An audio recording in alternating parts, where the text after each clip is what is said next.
Bien-aimé, c'est un privilège pour moi de me tenir devant vous.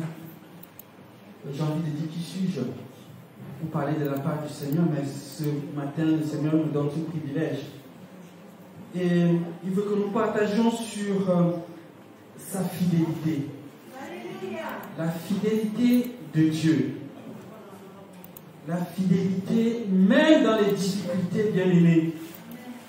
Parce qu'avec Dieu, les difficultés sont pour nous comme un stage de formation pour renforcer notre foi. Dieu est fidèle par nature. Et c'est même l'un de ses attributs. Dieu fidèle.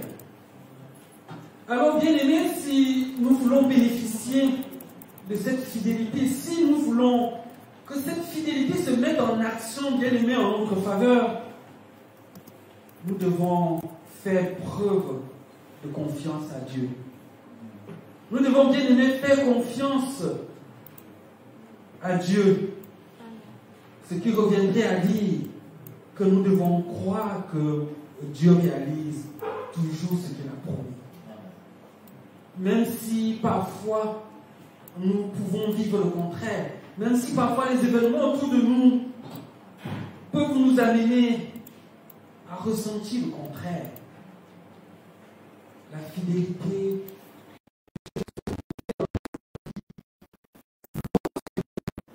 nous plaçons notre confiance de façon entière lorsque nous faisons preuve de confiance absolue à Dieu. La parole de Dieu nous dit dans Psaume 37, le verset 5, elle nous dit de recommander notre sort à l'Éternel, de mettre en lui notre confiance. La conséquence, c'est qu'il va agir. Amen. Pour que le Seigneur agisse, nous devons lui faire confiance. Nous devons placer notre situation, nous devons placer notre cas entre ses mains. C'est la clé pour déclencher l'action de Dieu, pour déclencher l'intervention de Dieu. La confiance. La confiance en Jésus-Christ.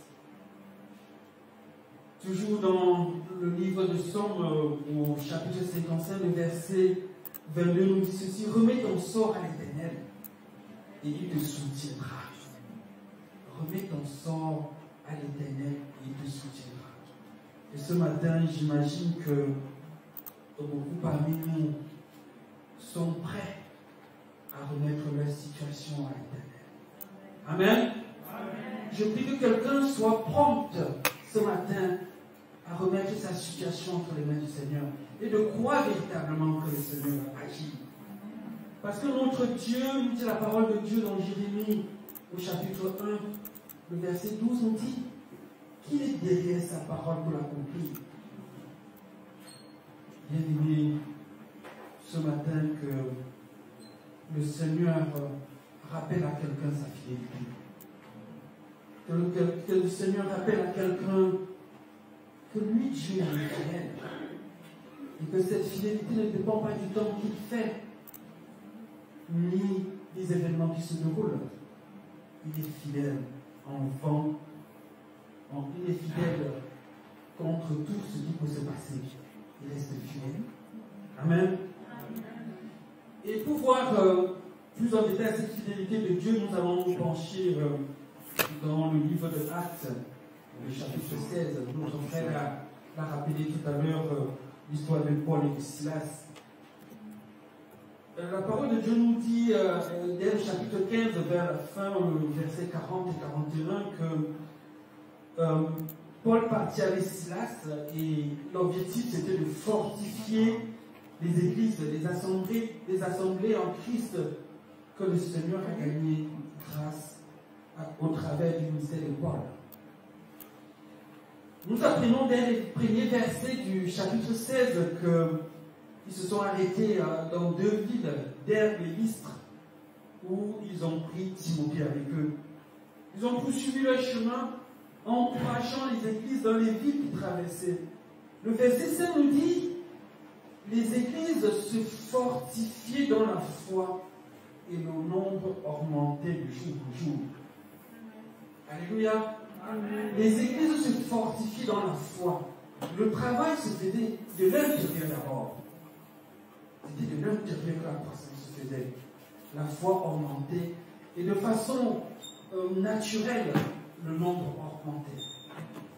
La résultante de cette foi qui était active, qui était croissante, et que le nombre de croyants augmentait de jour en jour. Bien-aimé, ce matin, le Seigneur veut rappeler à quelqu'un qu'il est un Dieu fidèle. Et je prie que le Seigneur accorde à notre assemblée, aux assemblées sœurs dans cette ville et dans d'autres villes, de croître de l'intérieur, d'augmenter en foi. Et naturellement, le nombre également va suivre. Bien aimé, dans ce parcours de fortification et d'édification des assemblées, Paul et Silas sont restés attentifs aux directives du Seigneur. C'est vrai qu'ils avaient des objectifs précis, ils avaient leur plan d'action, ils savaient qu'ils devaient passer de telle ville à telle autre ville. Mais ils savaient, comme le dit le proverbe 16 au verset 6, que l'homme fait des projets, mais que le dernier mot revient à Dieu. Amen. Alléluia. Donc c'est de façon naturelle qu'ils n'ont pas résisté, ils n'ont pas hésité à obéir à Dieu. Quand le Seigneur va les empêcher à 2 reprises d'annoncer la parole dans certaines contrées. Au verset 6, la parole nous dit, au verset 6 de Acte 16, verset 6,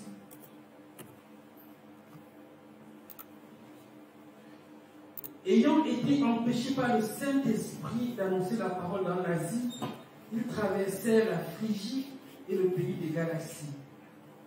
Au verset 7, arrivés près de Mysie, ils se disposaient à entrer à Bithynie, mais l'Esprit de Jésus ne leur permit pas. Amen. Amen. Le Saint-Esprit les empêche d'aller dans des villes.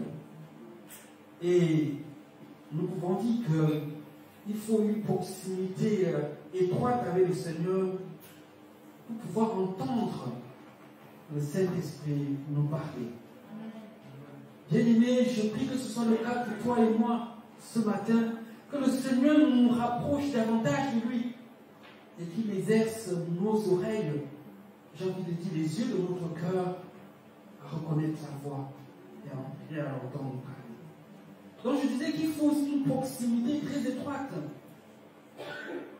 pour entendre l'Esprit du Seigneur nous dit, vas-y, n'y va pas. Et c'est ce que Paul et Silas ont entendu. Et au verset 9 et 10 du même chapitre 16, pendant la nuit, nous dit la parole de Dieu, Paul eut une vision. Un Macédonien lui apparut et lui fit cette prière. Passe en Macédoine, secours-nous.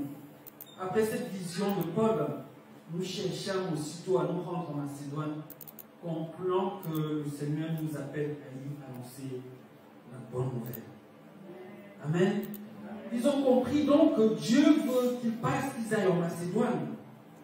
Bien aimés, là, ils sont certains, et nous sommes d'accord avec eux, qui sont dans le plan de Dieu, dans la volonté de Dieu.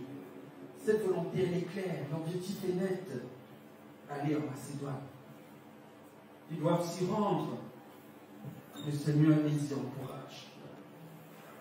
Et le secours dont le Macédonien reclame ici, nous comprenons très vite qu'il s'agit de la parole de Dieu. Paul est apôtre, il passe de ville en ville, il prêche la parole. Un Macédonien leur dit, viens et secours-nous. Et comme on peut donner que ce qu'on a, on comprend bien que Paul a la parole et il va en Macédoine pour le peuple. En continuant la lecture, au verset 16 et 18, nous disons qu'une fois à Macédoine, sur le chemin pour aller au lieu de prière, pendant plusieurs jours, Paul et Silas sont importunés par une jeune servante qui prédisait l'avenir des gens grâce à un esprit de Python. Cet esprit l'aidait donc à prédire l'avenir et cette activité rapportait de l'argent à ses maîtres. Cet esprit a reconnu Paul et ses compagnons. Cet esprit a dit que Paul et ses compagnons étaient des serviteurs du Dieu très haut et qu'ils annonçaient la voie du salut. Bien aimé, cette situation peut nous paraître banale et pour certains même acceptable en disant oui, voilà un esprit qui reconnaît les enfants de Dieu. Mais il y a un léger piège là-dedans, c'est que si Paul laisse faire, c'est de façon indirecte une caution à cet esprit de divination. C'est de façon indirecte un encouragement, un soutien à cette activité qui n'est point pour la gloire de Dieu. C'est pourquoi Paul va mettre fin à cette situation. Ce n'est pas nouveau dans la parole de Dieu où les esprits reconnaissent que ce soit Jésus-Christ ou les enfants de Dieu comme étant les serviteurs du Dieu très haut. Et d'ailleurs, dans Jacques, au verset 19 du chapitre 2, la parole de Dieu nous dit que les démons savent qu'il y a un seul Dieu. Mais ils tremblent, nous dit la parole de Dieu. Et quand nous lisons nous avons lu il y a quelques semaines en arrière dans Matthieu 8, verset 28 à 29, l'histoire de ces démoniaques dans le territoire de Gadaréniens avec les troupeaux de pourceaux. Là aussi, les démons ont reconnu que Jésus-Christ était le Fils de Dieu.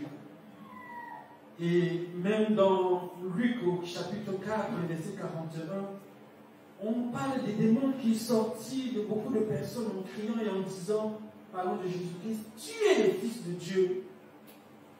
Et tout ceci bien aimé pour nous dire qu'il ne suffit pas de dire que Jésus-Christ est le Fils de Dieu. Mais il suffit de croire que Jésus-Christ est le Fils de Dieu, celui qui est venu pour nous apporter le salut. Alléluia. Bien aimé, si nous ne faisons pas attention nous-mêmes, parfois le monde peut nous flatter, peut un peu chatouiller notre ego, notre orgueil, pas des titres, pas des appellations qui peuvent nous stimuler, qui peuvent être des appellations ronflantes, j'ai envie de dire. Et parfois le but derrière, c'est pour nous empêcher de dire la vérité. Parfois on arrive quelque part, on dit, le pasteur est là, il faut bien l'accueillir. Voilà, on dit, le diable est là, il faut lui faire place. Mais on n'est pas prêt à entendre la parole de Dieu que le pasteur ou le bishop va annoncer, mais on est prêt à lui apporter des honneurs terrestres. Bien aimé, c'est parfois là un piège pour nous endormir. Mais Paul et Silas ne se sont pas laissés faire. Ils ont compris que cet esprit n'était pas à la gloire de Dieu, qu'il fallait y mettre terme. C'est ce qu'ils ont fait. Amen. Nous suivons au verset 22 et suivant que nous allons lire. La foule se souleva une fois qu'il a mis fin, que Paul et Silas ont délivré cette servante de cet esprit. La foule se souleva aussitôt contre eux, et les prêteurs ayant fait arracher leurs vêtements, ordonnèrent qu'on les bâtît de verges. Après qu'on les eut chargés de coups, ils les jetèrent en prison, en recommandant au geôlier de les garder sûrement. Le geôlier ayant reçu cet ordre, les jeta dans la prison intérieure et leur mirent les sept aux pieds. Vers le milieu de la nuit, Paul et Silas priaient et chantaient les louanges de Dieu, et les prisonniers les entendaient. Tout à coup, il se fit un grand tremblement de terre, en sorte que les fondements de la prison furent ébranlés. Au même instant, toutes les portes s'ouvrirent et les liens de tous les prisonniers furent rompus. Alléluia. Le geôlier se réveilla et lorsqu'il vit les portes de la prison ouvertes, il tira son épée et allait se tuer, pensant que les prisonniers s'étaient enfuis. Mais Paul s'écria d'une voix forte: ne te fais point de mal, nous sommes ici. Alors le geôlier, ayant demandé de la lumière, entra précipitamment et se jeta tout tremblant aux pieds de Paul et de Silas. Il les fit sortir et dit: Seigneur, que faut-il que je fasse pour être sauvé? Paul et Silas répondit: Crois au Seigneur Jésus et tu seras sauvé, toi et ta famille. Et il annonçait la parole du Seigneur ainsi qu'à tous ceux qui étaient dans sa maison. Il les prit avec lui à cette heure même de la nuit. Il lava leur plaie et aussitôt il fut baptisé, lui et tous les siens. Amen. Amen. Bien-aimés, pour faire plaisir à la foule, on arrache les vêtements de Paul et Silas, on les flagelle à sang et on les jette en prison avec une recommandation ferme de bien les garder. On les mit les sept aux pieds. Les sept étaient à l'époque des gros morceaux de bois au milieu duquel on avait fait des trous par lesquels on passait les pieds des prisonniers. Et ça servait en même temps des objets de torture. Voilà, bien aimé, le sort des missionnaires. Ils sont à Macédoine, conformément à la volonté de Dieu. Conformément à la volonté de Dieu, ils sont à Macédoine. Ils se retrouvent en prison injustement. Alléluia. J'ai envie de m'arrêter là et de dire, si c'était toi et moi, on serait en train de se lamenter, de dire, ben oui Seigneur, c'est pour toi qu'on est là, pourquoi ça nous arrive? On serait en train peut-être de dire, peut-être ça va dire à Paul, mais est-ce que ta vision là, c'était vraiment net? Ou bien elle serait en train juste de pleurer. Mais la parole de Dieu nous dit qu'ils n'ont pas eu de doute. Ils ne se sont pas lamentés sur leur sort. Ils ont adoré le Seigneur, ils ont chanté des louanges, ils ont prié. Parce qu'ils ont compris, bien aimé, que l'issue de la situation est pour la gloire de Dieu. Ils ont compris, bien aimé, que leur confiance en Dieu ne dépend pas de leurs conditions existentielles. Cette confiance n'est pas influencée parce qu'ils vivent comme situation, comme événement. Leur confiance en Jésus-Christ n'est pas emprisonnable, j'ai envie de dire. Et c'est pour cela qu'en pleine nuit, la parole de Dieu dit vers le coup de minuit, c'est-à-dire dans le noir obscur, à million des serpents qui fait noir, que on est dans la zone des ténèbres, mais leur cœur est en foi, bien aimé. Leur cœur est en fête, parce que notre Dieu n'est pas limité, il est illimité. Et il n'a pas dit son dernier mot. Paul et Silas vont prier, ils vont chanter les louanges de façon audible. Peut-être c'est toi, on va dire non, on ne va pas déranger les autres. Alors on le fait en catimini. Mais leur joie est débordante. Et ils chantent, ils proclament les hauts faits de Dieu, les louanges de Dieu, ce que Dieu a fait, ce que Dieu fait. Et ce matin encore, je veux tout simplement dire à quelqu'un, chante les hauts faits de Dieu. Chante les bienfaits de Dieu.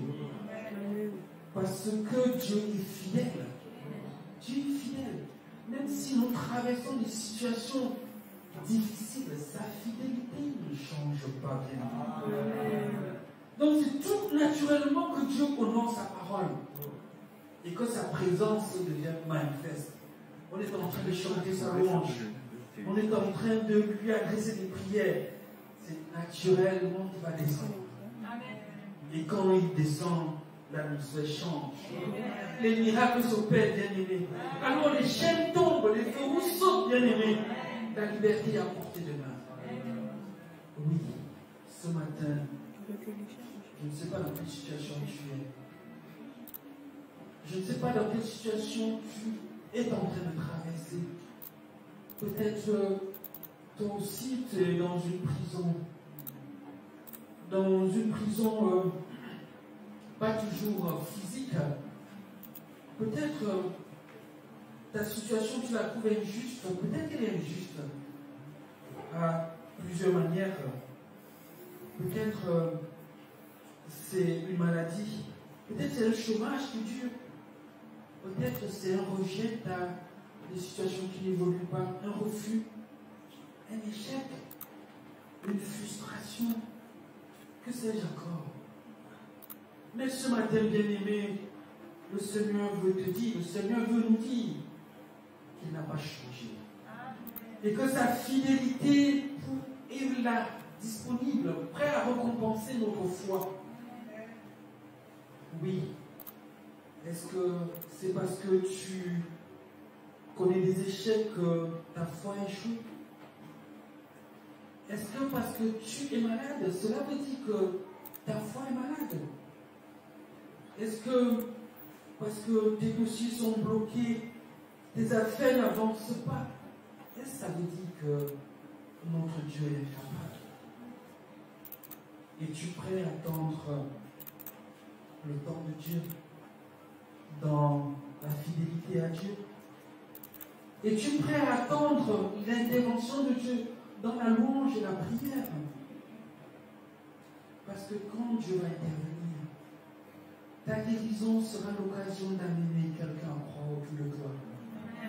Quand Dieu va changer ta situation, son intervention, l'intervention de Dieu sera pour amener quelqu'un autour de toi à croire que Dieu est capable. Ce matin, Dieu veut nous dire que si nous croyons, nous allons voir sa gloire. Si nous croyons qu'il est capable d'intervenir, si nous plaçons notre confiance entièrement à lui, en lui demandant d'intervenir, il va se glorifier en nous. Et quelqu'un dira autour de nous, que faut-il que je fasse pour être sauvé, pour être sorti des difficultés, pour être délivré de cette situation, pour être délivré de ce cas? Alors tu pourras lui dire, crois au Seigneur Jésus et tu seras sauvé. Paul et Silas ont continué à faire confiance en Dieu, bien-aimé, malgré les plaies dans le dos, malgré les poutres aux pieds.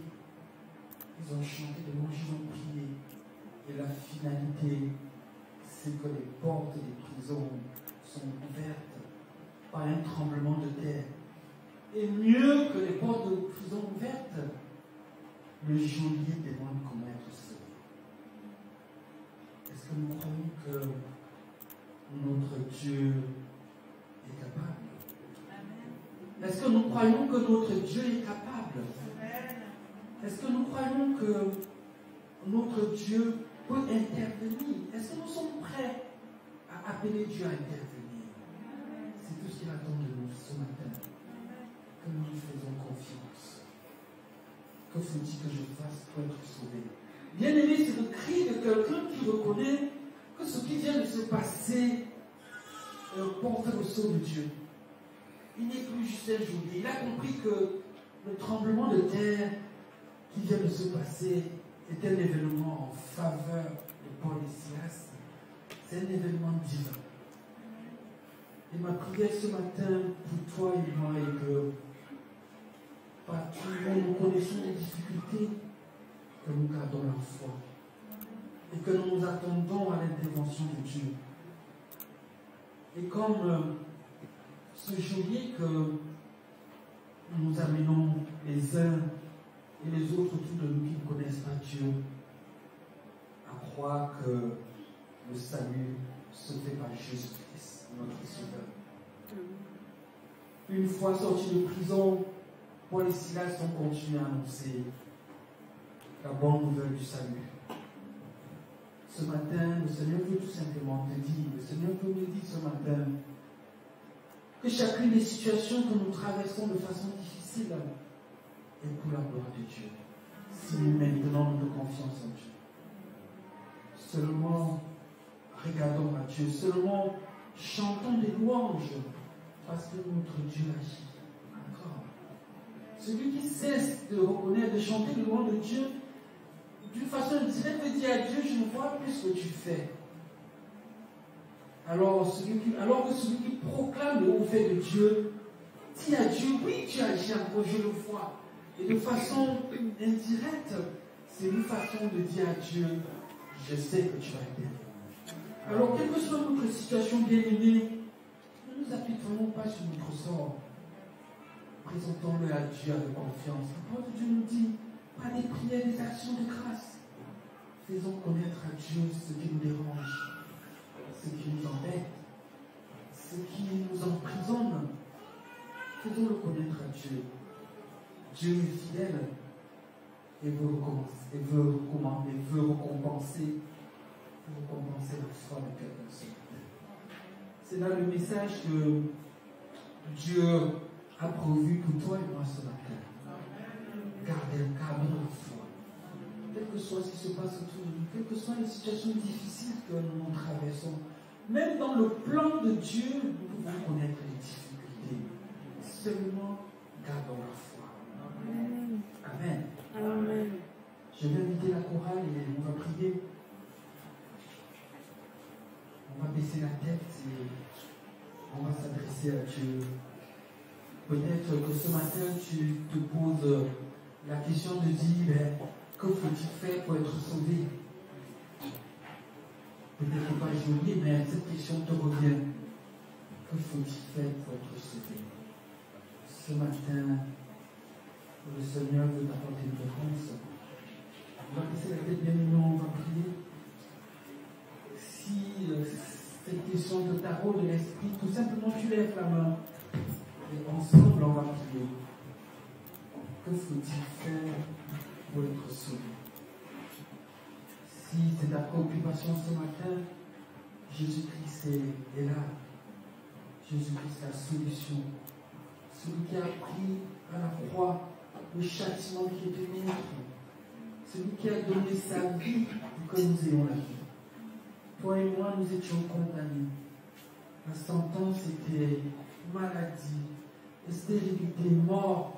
Mais il a pris notre place. C'est comme notre frère disait, quand l'accusateur vient, il se présente, il dit, j'ai déjà payé le prix.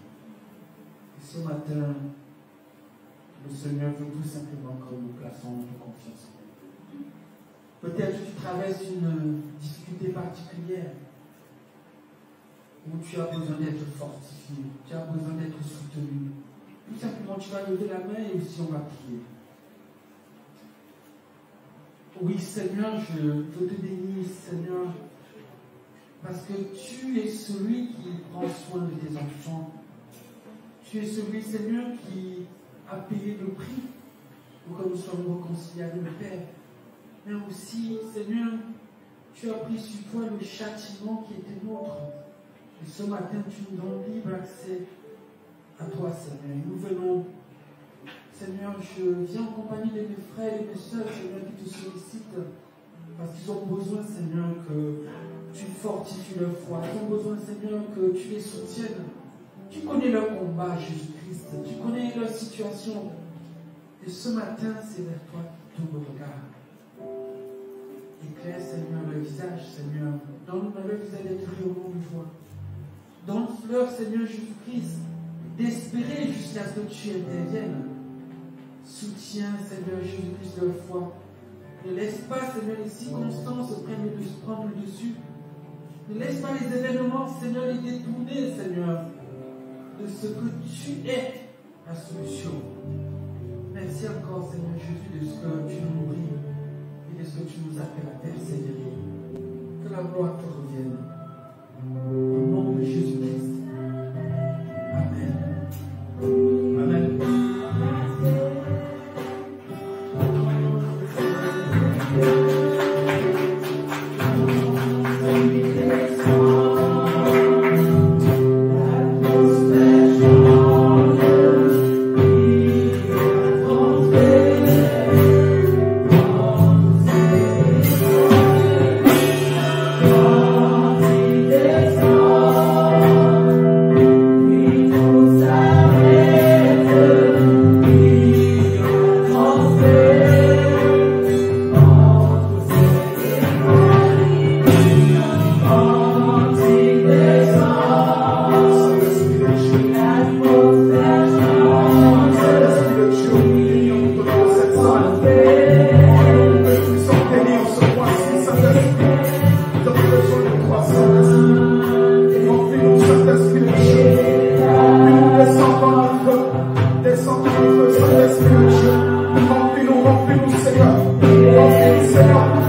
ta fidélité.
fatigué par les épreuves. n'a plus la force d'avancer. Mais souviens-toi de sa promesse, il revient bientôt.